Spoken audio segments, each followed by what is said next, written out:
திருவண்ணாமலை அருகே போலி பட்டா ரத்து செய்யப்பட்டதால் ஆத்திரமடைந்த முன்னாள் அதிமுக ஊராட்சி மன்ற துணைத் தலைவர் 15 லட்சம் ரூபாயில் அமைக்கப்பட்ட தார் சாலையை சேதப்படுத்தியது குறித்து அப்பகுதி மக்கள் மாவட்ட காவல் கண்காணிப்பாளரிடம் புகார் அளித்துள்ளனர். திருவண்ணாமலை அடுத்த வேங்கிக்கால் பகுதியில் 5 வருடங்களுக்கு முன்பாக சுமார் 13 லட்சம் ரூபாய் செலவில் தார் சாலை அமைக்கப்பட்டது.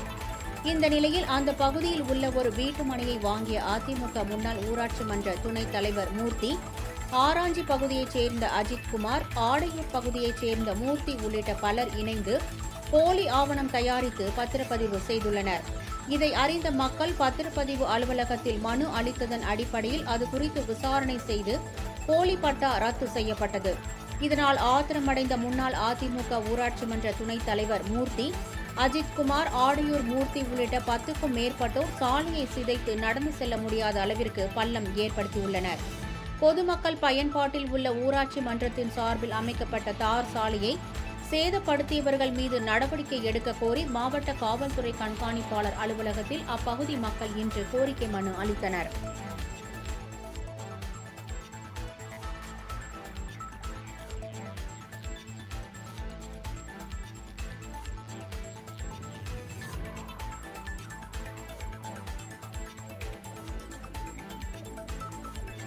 கடந்த 27/5/2025 தேதி 10க்கும் மேற்பட்ட சமூக விரோதிகள் ஒன்று சேர்ந்து கொண்டு இந்த பொதுமக்கள் பயன்படுத்தப்படும் 30 அடி வழி தார் சாலையை ஜேசிபி இயந்திரம் மூலம் பள்ளம் தோண்டி சின்னாபின்னமாக்கியதை தெரிந்து கேண்ட பகுதி மக்களை ஆபாசமாக திட்டியது மட்டுமல்ல, இந்த தானமாக கொடுக்கப்பட்ட இந்த ரோடு நாங்கள் கிரயம் வாங்கப்பட்ட ரோடு, இந்த ரோடை பற்றி யாராவது உரிமை கேட்டு வந்தாலோ இல்லை இந்த ரோடை பற்றி பொதுவையில் பொதுமக்கள் நடந்தாலோ நடப்பதே வேறு.